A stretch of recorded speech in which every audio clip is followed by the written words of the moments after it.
Welcome back to Northwest City Politics in the Know with Juanita. We're glad that you're joining us on our show again this week. We're always very happy that there are people like you out in our audience, people that are interested in what's happening in the cities in our area. Because it is important for good government that there be a good flow of information back and forth between the residents and the city council and the city staff so that your city can move ahead positively. So we're glad that you're with us. If you haven't watched our show before, each week we'll have someone on from one of the 9 cities in Northwest Community Television's viewing area to update us on what's happening on the various issues that are going on. And then if it's in your city, be sure to take down their email and phone number in case an issue is important to you, then you can be in contact with them. Tonight, we're very happy to have Joanie Clausen from the Golden Valley City Council as our guest tonight. Thank you so much for inviting me. Yeah, we've had you on several times over the years, so we're glad to have you back with us again. Thank you. And you know that I'm going to ask you to introduce yourself out to our wider audience, people beyond Golden Valley. Tell them a little bit about your time in your city. Well, my parents moved to Golden Valley when I was a year old. So I tell a lot of people I'm one of the originals besides the farmers. I grew up in Golden Valley. I've really watched the city become the city it is today. My dad was very involved over the years. He served on the council, grandfather of our park system. He spent his whole adult life in some capacity working for Golden Valley. So I really grew up having Golden Valley in my veins. Currently, I own my own business in Golden Valley and I'm on the city council. A lot of experience with your city, I do. Right? So, yep, I've spent my whole life in Golden Valley. Now, I will have to touch on another new thing that's happening. I guess it's not redevelopment, but that you are in the process of moving ahead to where people will be able to see things on the new community center. Oh, that's so exciting. Give us a little bit of the history leading up to it. How long have you been, the city council, been working on this? Well, I was elected 4.5 years ago, and so we've looked within that timeline. The current building was built in the 1920s. Yeah, the structure is not all that safe. There is kind of a joke that a tree trunk is holding the building up. We have been concerned with one of the walls is moving out and it's being watched because you wouldn't want to have and then the domino effect. And we have put a lot of Band-Aids into that. Over the years. Yeah, into Brookview. But it started out about $6 million just to patch that building up. Oh, right. This was the starting, and things have increased since then. And it was 12,000 to, and then it was 38 million, or I'm sorry, not 1,000, million. But then our task force went that they wanted to build a $38 million. And I do think that was part because of our mayor. He wanted to think big, but our city couldn't afford that. And we do have a lot of debt because of our pavement management. Sure. And there's not a lot of room where Brookview, because that is a floodplain as well. And we need parking to accommodate people. And so over the months, we looked at different options. And instead of redoing what we have, which to me was just throwing money away, it's kind of like an old car, you just can pick it up, fix it up so much. But our bathrooms were not handicap accessible. And so we really had a lot of work to do for a building that how many years we could get out. So we looked at a $12 million option. And that was what most of us wanted. But then I had brought up very early maybe a child's play area, but maybe that's something we'd have to add at a later date. The task force brought up many good ideas. It's just ones we couldn't afford. That would not only affordability, but our bond rating be affected. And they did have a children's area, but there was nothing in it because that would be an added expenses. So the council really wanted to look at the 12. Okay. And that's kind of what we voted on. But then as it evolved, we looked at, the council talked about, well, we'll do this in sections. We'll start with this and then a few years down the line.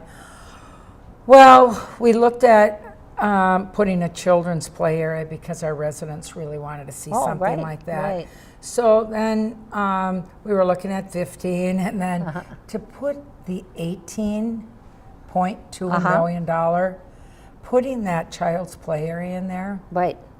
Really was a good option because save money doing it all at once, and plus it will bring in revenue. Definitely. And so for what they would pay for a 15 to 18 really was not that much different. So we went with the 18.2. We're going to get a bigger banquet area. It'll have the golf shop, Right. you know, all the golf rooms and whatever they need. And it'll have the play area. It will have still the lawn bowling. We're going to have to move that over. But we're going to do the community center.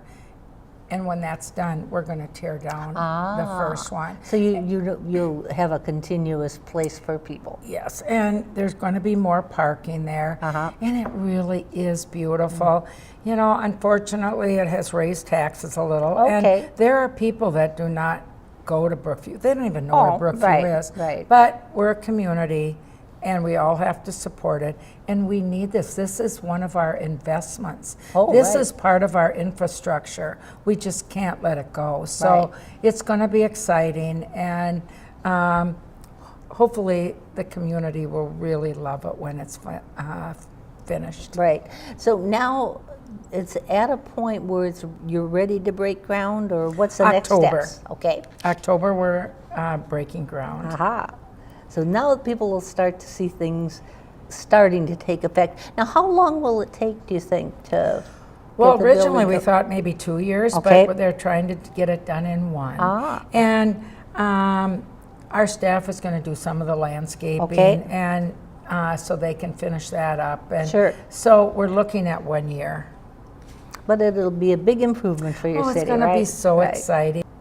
Now, the state legislature last year was talking about the Metropolitan Council, and there was some discussion about it, if it needed changes or not. So I thought that I've been talking with people from all the cities so we can put together some ideas from a variety of voices. Maybe you can tell us first about how the Metropolitan Council works with and affects Golden Valley. You know, personally, I think we've had a good relationship with the Met Council. When we were working with the Blue Line extension, we wanted parking. And so every open house would go in and just say, we have to have parking because they planned it without parking. They said, you know, Minneapolis doesn't have parking. I'm like, well, we're not Minneapolis. We need to make it available to our citizens to be able to use that. And they did come through and they listened. And I personally think that we have a good relationship. I haven't seen anything that, you know, that I'm like really upset about. And, you know, it took us a while to get there, but it did the whole line. But at the end of the day, they came through, and I've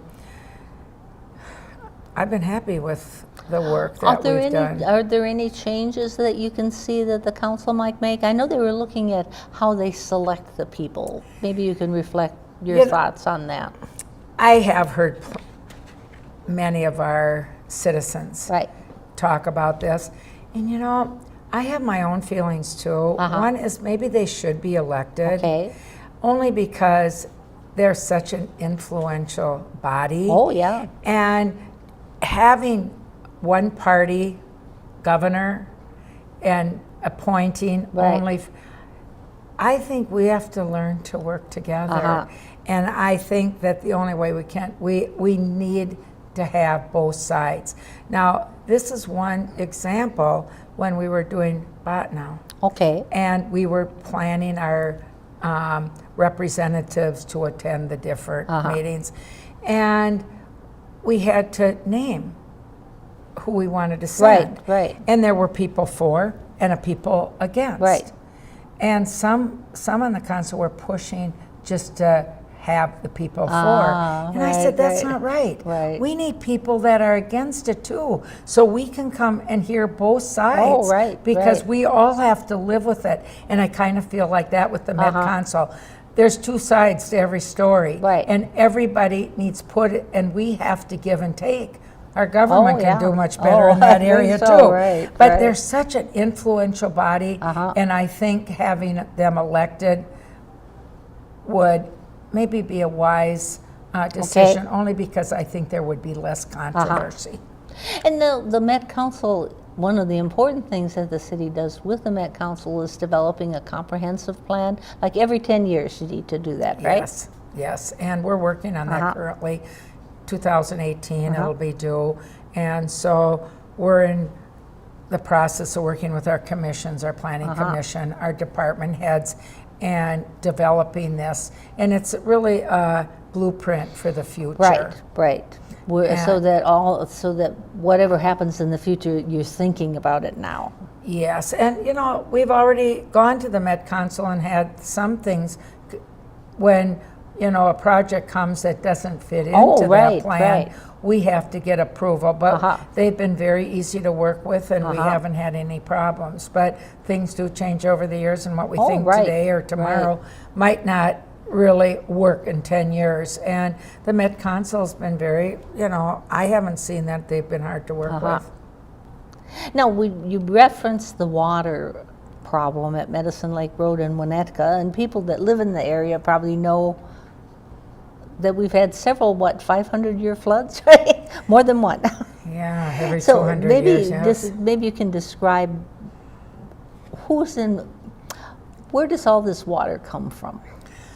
Well, we call it the Decola Ponds area, and it comes from rain, snow, and heavy rains. It builds up. It just, the sewers can't take it all. And because of the ponds, and we've had problems with houses flooding and Medicine Lake flooding. And the city is working hard to try to alleviate that flooding with the residents. And one way was with this Liberty Crossing, we're putting tanks that when the water will go in these tanks, and then they'll be stored, and the water will be let out slowly, so that you know, it doesn't flood things, as fast. So that is one thing we've done, but that's only 10% for like Medicine Lake or the outlying areas. It's 90% will help this complex. Well, and this is an area where 3 cities come together, right? Yes. New Hope, Crystal, and Golden Valley. So they're all part of, it's really runoff water, right? Right, and we're with the Joint Water Commission with Crystal and New Hope. So we address all these together. Now, we have had meetings with Crystal and New Hope. New Hope has a problem over not too far off of Medicine Lake too. We just had one a few weeks ago. And I think that what we proposed, each city, you know, or New Hope and Crystal, they want to have their own feasibility studies and look at them individually. Then we'll have to come together and take another look at this and see what direction we want, because usually we try to stick together with the 3 cities. The other thing is, it's been a legislative priority of ours in Golden Valley for the last few years, and we were hoping to address it this year, but then we didn't get much done. So we're going to continue working to get some funding from the state legislature, because we originally started out with 3 options: doing nothing, maybe taking some of those homes and either flood controlling or demolish them. Right. Well, the residents really were not happy with that, and it was never, we're going to take your house. It was if you wanted to sell it. Right. That was pretty controversial. And the third one was the most expensive. It was $20 or $23 million. But now that's the one we worked up to. And where we would go in and work with the homeowners to either waterproof them or put berms or whatever it is to help control that flood. And but we need we need some help to get funding for that. And so we're just going to have to kind of hold off and see how that goes and see what happens in the future. But we are trying to find a solution. Alleviate that problem. You know, and it's probably going to take a little while. Right.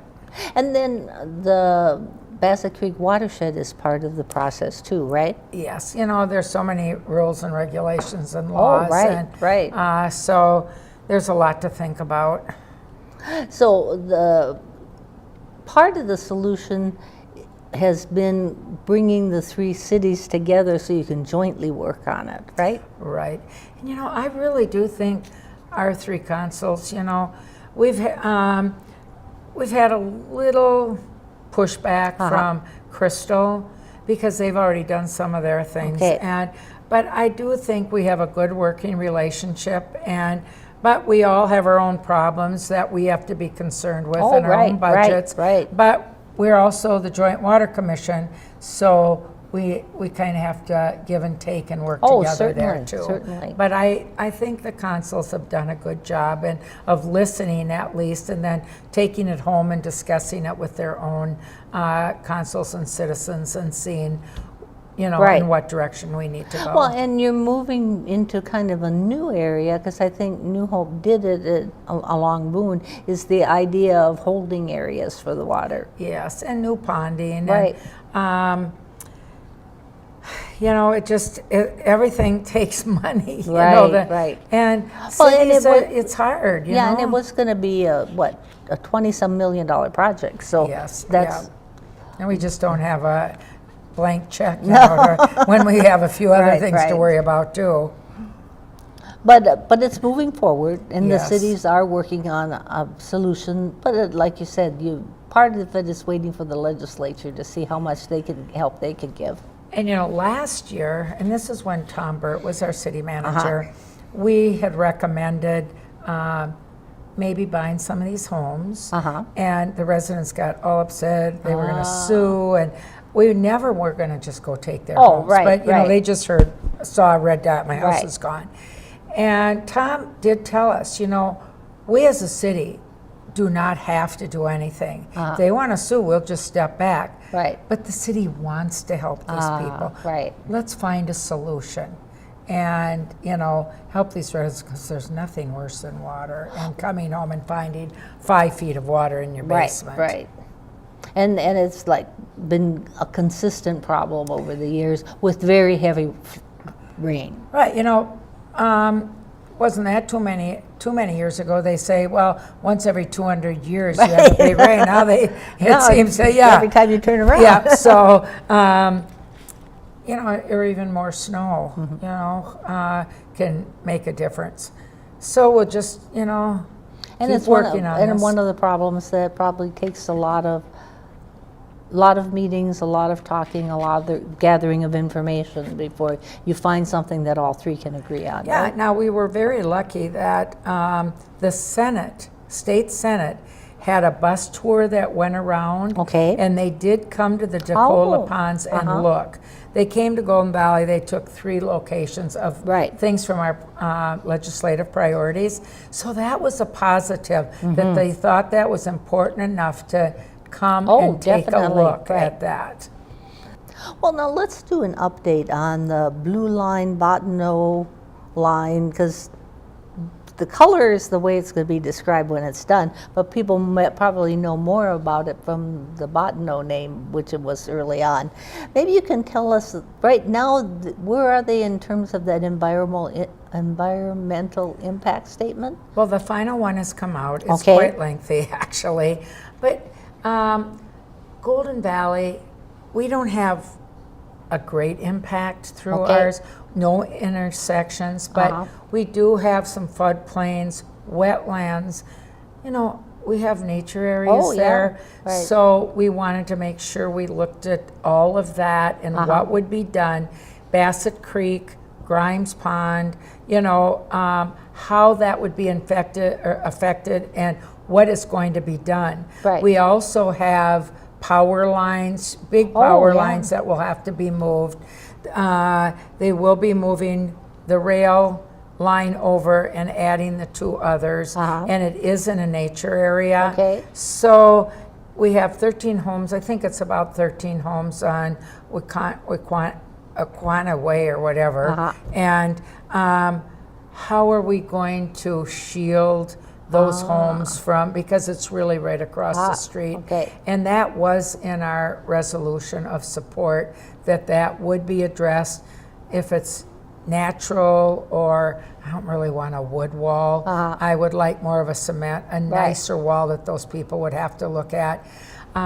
When we were looking at now, we did, and we went on, residents were able to sign up, and we would take them on a tour of this. Okay. And I'm kind of hoping that maybe these homes that are affected on Joanie Way would be able to go and see their options that they're going to look at, and see what they want. But the floodplains, the wetlands, it's very important that they're still somewhat protected, and so all that in Golden Valley was looked at. Some of the other cities have other issues because it goes through intersections. But for Golden Valley, you know, the noise, people are worried about the noise. And I do think it's down in a gully, kind of. And there are a few homes right there, but it's not going through a major residential area. And the one good thing is the light rail isn't as noisy as a freight train, because they have continuous tracks, whereas the freight trains don't clunk clunk. You hear it, but blowing the horns and now I was in Arizona a few months ago, and beep beep beep beep, but there's a lot of intersections there, and it'll be interesting because it goes under a bridge. They also have to do that bridge again because it wasn't just done, but it's not wide enough to accommodate the 3 tracks. So, you know, it is an impact, but I do believe that this is a 100-year project, and it will be a benefit for Golden Valley to be intersected. Right now, it's at the edge of our community, and I would have liked to have seen it gone down 55 and serviced our main. Well, that wasn't an option we had. And there are people that are totally against this, but there's a lot of people too that really are anxious to see it happen. And that is one, when you ask me, you know, about what's good about Golden Valley, I think this will be an asset for us in the future. Well, and your feelings about the whole project have changed some over time, right? I originally was one of 3 people from Golden Valley that voted against it because it was going through the park system and our open space. And I thought, you know, why doesn't it go down 55? I've always believed in mass transit. We need to think ahead of times. But because of where it was going through, I thought, no, I'd rather see it go into a different place. But when I realized I was not going to have any, you know, say in that, I was the one that changed the vote that pushed that through. And I do have to say, I did get some pretty nasty emails. I have to sell my house because of you. But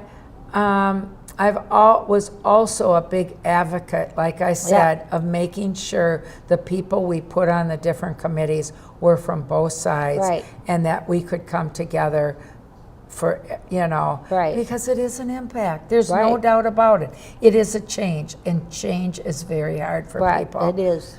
but if we don't move forward, we'd be stale. Right. And we need to think of future generations. Yeah, because this last year, all the different cities involved, from Minneapolis up to Brooklyn Park, had to all give their agreement to it, right? Yes, and it moved forward. Now, coming October 9th, I am going to represent our city with one of our staff at a rail conference out in San Francisco.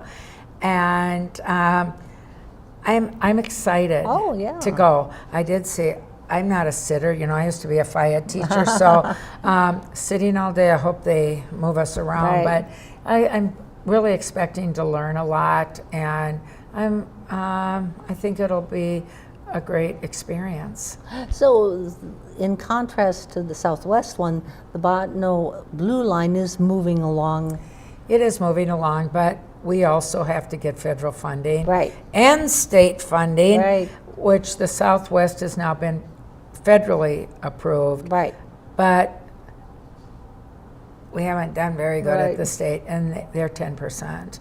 And so really, this has to be addressed next year. And so we'll